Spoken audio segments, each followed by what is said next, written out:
बिस्मिल्लाहिर्रहमानिर्रहीम। अस्सलाम वालेकुम। मैं हूं समरीन अकमल। मैं आपको अपने चैनल दिल्ली के जायके में वेलकम करती हूं। उम्मीद करती हूं आप सब लोग अपने घरों में खैरियत से होंगे। और आज मैं आप लोगों के लिए एक ज़बरदस्त सी रेसिपी लेकर आई हूं। जी हाँ, आप लोग रोज़ाना सोचते होंगे आज क्या पकाएं, आज क्या पकाएं। आपकी इसी टेंशन को मैं दूर करने के लिए लेकर आई हूँ बीफ पेशावरी नमकीन बोटी। जी हाँ, ये बहुत ज़बरदस्त बनती है और ये बहुत कम इंग्रेडिएंट्स में बहुत ज़बरदस्त टेस्टी रेसिपी बनकर तैयार होती है और बहुत क्विक जल्दी बन भी जाती है।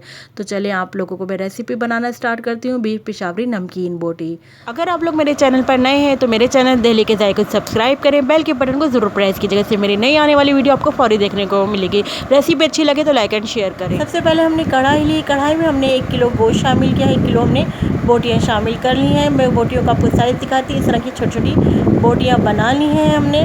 ये साइज़ है बोटियों का। नमकीन पेशावरी बोटियाँ जो बनती हैं सिर्फ़ और सिर्फ एक इंग्रेडिएंट्स में डलता है, जिससे भी ये नमकीन बोटियाँ तैयार हो जाती है। लेकिन हम इसमें 2-3 इंग्रेडिएंट्स और शामिल करेंगे जिससे इसका टेस्ट और इनहेंस हो जाए। हम इसमें आप देख रहे हैं इसमें हमने फ़ैट भी शामिल किया है, क्योंकि फ़ैट में ही गलता है गोश्त, फ़ैट में ही पकता है। हमने इसमें गोश्त गलने का 1 गिलास पानी शामिल किया है ताकि गोश्त गल जाए। 1 टेबल स्पून हमने इसमें अदरक लहसुन का पेस्ट शामिल किया है। हमने अदरक लहसुन का पेस्ट लिए शामिल किया ताकि जो गोश्त की स्मेल है वो इसमें से अदरक लहसुन के से ख़त्म हो जाए। और हमने इसमें 1 टेबल स्पून नमक शामिल किया है। ये इसकी जो ऑथेंटिक रेसिपी है सिर्फ़ और सिर्फ इसमें नमक डलता है और कुछ भी नहीं डलता, सिर्फ ये नमक में ही पक के तैयार होता है नमकीन बोटियाँ। लेकिन हमने इसमें अदरक लहसुन का पेस्ट भी शामिल किया है और नमक शामिल किया है। उसके बाद हम इसमें एक और इंग्रेडिएंट्स शामिल करेंगे, तो उसके लिए आप लोग मेरी पूरी रेसिपी देखिएगा। अब हमने इसको कवर करके 45 मिनट के लिए हमने कवर करके रख दिया है। मिलते हैं हम आपसे 45 मिनट्स हो गए हैं। कवर हटाते हैं, चेक करते हैं गोश्त गला या नहीं गला। और मैं आपको इसका पानी चेक करा दूँ। देखिए इसमें इतना पानी अभी मौजूद है। और अगर आपकी बोटियों को अगर ना गली हो तो आपने इसी पानी में दोबारा कवर करके रख देना है गोश्त गलने तक के लिए। लेकिन मैं आपको चेक करके दिखाती हूँ। देखिए नाइफ़ आराम से जा रही है बोटियों के अंदर, इसका मतलब है गोश्त गल गया है। हम क्या करेंगे, अब हम इसका फ्लेम हाई करेंगे और इसका पानी ड्राई कर देंगे। और जो हमने फ़ैट डाला है इसी फ़ैट में हम इसको कुक करेंगे, बोटियों को पकाएंगे। अगर आपको इसमें ज़रूरत हो ऑयल डालने की तो आप इसमें 2 टेबल स्पून ऑयल भी शामिल कर सकते हैं। जी, अब मैं आपको दिखा रही थी कि देखिए हमने फ्लेम हाई करके इसका पानी ड्राई कर लिया है। अब देखें आप पानी ड्राई हो गया और जो थोड़ा बहुत नज़र आ रहा है ये फ़ैट ने ऑयल छोड़ा है। तो अब हम इसी फ़ैट में इसी ऑयल में इसको पकाएंगे। और अगर आपको ज़रूरत लगे तो आप इसमें 2 टेबल स्पून ऑयल ऐड कर सकते हैं। अब हम इसमें काली मिर्चें शामिल कर रहे हैं, ब्लैक पेपर शामिल कर रहे हैं। हमने 1 टेबल स्पून भरकर इसमें ब्लैक पेपर शामिल किया। वैसे तो खाली मैंने आपको बताया सिर्फ और सिर्फ ये नमक पे पकता है ये खाना, लेकिन अगर आप मैंने इसको इन्हेंस करने के लिए, इसका टेस्ट और इन्हेंस करने के लिए इसमें मैंने ब्लैक पेपर शामिल की है। ये बहुत कम वक्त में और बहुत कम इंग्रेडिएंट्स में बहुत ज़बरदस्त टेस्टी रेसिपी बनकर तैयार होती है। नमकीन बोटियाँ बहुत ज़बरदस्त पेशावरी नमकीन बोटियाँ बनती हैं।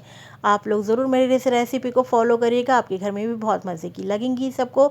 तो चलें अब हम इसको मज़ीद और फ्राई करते हैं इसी ऑयल में, इसी फ़ैट के ऑयल में। ये देखिए मैं आपको इसकी फ़ाइनल लुक दिखा रही हूँ। हमने इसको स्लो फ्लेम पर इस तरह फ्राई करा बोटियों को। इस तरह देखिए किस तरह क्रिस्पी हो गई हैं कम ऑयल में। ये बहुत अच्छी क्रिस्पी बनकर बोटियाँ तैयार हुई हैं।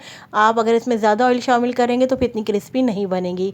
तो चलिए अब हम इसको प्लेट में निकालते हैं। नमकीन बोटियों को हमने सर्विंग प्लेट में निकाल लिया और साथ में हमने इसको लेमन के साथ गार्निश किया है। और साथ में मैंने इसको ग्रीन रायता और ग्रीन चटनी, खट्टी चटनी के साथ इसको सर्व किया है, जिससे इसका टेस्ट बहुत मज़े का लगता है नमकीन बोटियों का। आप लोग भी मेरी इस रेसिपी को ज़रूर फॉलो कीजिएगा। मुझे उम्मीद है कि आपके घर में सबको ही पसंद आएगी रेसिपी। देख रहे हैं आप लोग माशाल्लाह से लुक वाइज कितना ज़बरदस्त नज़र आ रही हैं ये बोटियाँ, क्रिस्पी बनकर तैयार हुई हैं। हमने इसमें सिर्फ ब्लैक पेपर और नमक से इसको पकाया है और साथ में अदरक लहसुन का पेस्ट शामिल किया है। और इसके अलावा हमने इसमें कुछ भी नहीं शामिल किया। इससे इसका ज़बरदस्त टेस्ट बन गया है। आप लोग ज़रूर मेरी इस रेसिपी को ट्राई करें। चले जी, मैं आपको टेस्ट करके बताती हूँ कैसे बनी है पेशावरी नमकीन बोटी। तो सबसे पहले मैंने लेमन को स्क्वीज़ किया इस बोटी के ऊपर। फिर मैंने जो ग्रीन रायता बनाया था, ग्रीन रायता इस बोटी के ऊपर शामिल करेंगे। फिर जो खट्टी हमने ग्रीन चटनी बनाई थी, ग्रीन चटनी हम इसके ऊपर शामिल करेंगे बोटी के ऊपर। और फिर आप देख रहे हैं ना क्या ज़बरदस्त माशाल्लाह से तैयार हो रहे हैं ना मेरी 1 बाइट। अब इसके ऊपर मैंने चाट मसाला डाला। अगर आप लोग ज़्यादा स्पाइस डालना चाहते हैं तो आप चाट मसाला मेरी तरह से डाल के खा सकते हैं। और फिर इस ज़बरदस्त से मैंने इसका बाइट लिया मुँह में, और क्या ज़बरदस्त माशाल्लाह से बनकर तैयार हुई है। क्या जूसी बनी है, क्या क्रिस्पी बनकर तैयार हुई है बोटी। तो आप लोग मेरी इस रेसिपी को ज़रूर फॉलो कीजिएगा। रेसिपी अच्छी लगे तो लाइक एंड शेयर ज़रूर करिएगा। चलती हूँ नेक्स्ट रेसिपी तक के लिए मुझे समरीन अकमल को अपनी दुआ में याद रखिएगा। जब तक के लिए अल्लाह हाफिज़।